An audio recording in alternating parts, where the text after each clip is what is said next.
Nowadays, we take curiosity for granted. We believe that if we put in the hard work, we might one day stand before the pyramids, discover a new species of flower, or even go to the moon. But in the 18th and 19th century, female eyes gazed out windows at a world they were unlikely to ever explore. Life for women in the time of Queen Victoria was largely relegated to house chores and gossip, and although they devoured books on exotic travel, most would never leave the places in which they were born. However, there were a few Victorian women who, through privilege, endurance, and not taking no for an answer, did set sail for wilder shores. In 1860, Marianne North, an amateur gardener and painter, crossed the ocean to America with letters of introduction, an easel, and a love of flowers. She went on to travel to Jamaica, Peru, Japan, India, Australia. In fact, she went to every continent except Antarctica in pursuit of new flowers to paint. I was overwhelmed with the amount of subjects to be painted, she wrote. The hills were marvelously blue, piled one over the other beyond them. I never saw such abundance of pure color. With no planes or automobiles and rarely a paved street, North rode donkeys, scaled cliffs, and crossed swamps to reach the plants she wanted. And all this in the customary dress of her day, floor-length gowns. As photography had not yet been perfected, Marianne's paintings gave botanists back in Europe their first glimpses of some of the world's most unusual plants, like the giant pitcher plant of Borneo, the African torch lily, and the many other species named for her, as she was the first European to catalogue them in the wild.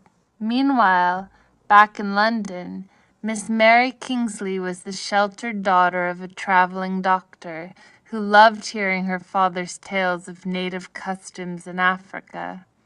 Midway through writing a book on the subject, her father fell ill and died, so Kingsley decided she would finish the book for him.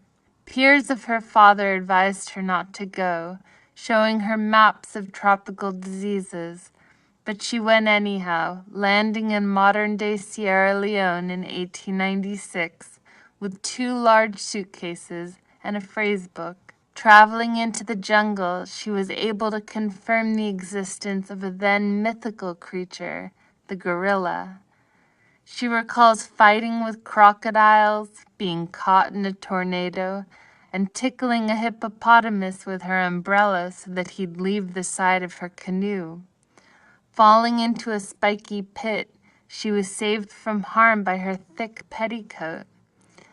A good snake, properly cooked, is one of the best meals one gets out here, she wrote.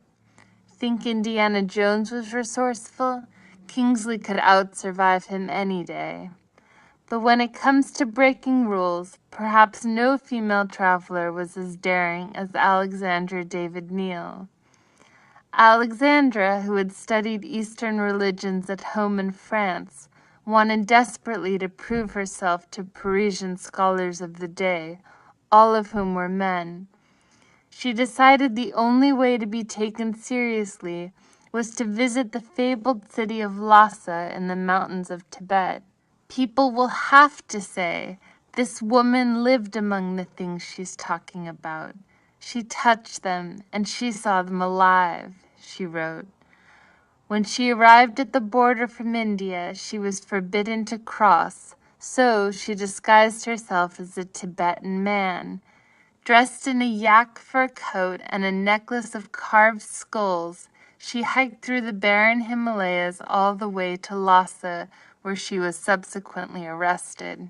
She learned that the harder the journey, the better the story, and went on to write many books on Tibetan religion, which not only made a splash back in Paris, but remain important today. These brave women, and others like them, went all over the world to prove that the desire to see for oneself not only changes the course of human knowledge, it changes the very idea of what is possible. They used the power of curiosity to try and understand the viewpoints and peculiarities of other places, perhaps because they themselves were seen as so unusual in their own societies. But their journeys revealed to them something more than the ways of foreign lands. They revealed something only they themselves could find, a sense of their own self.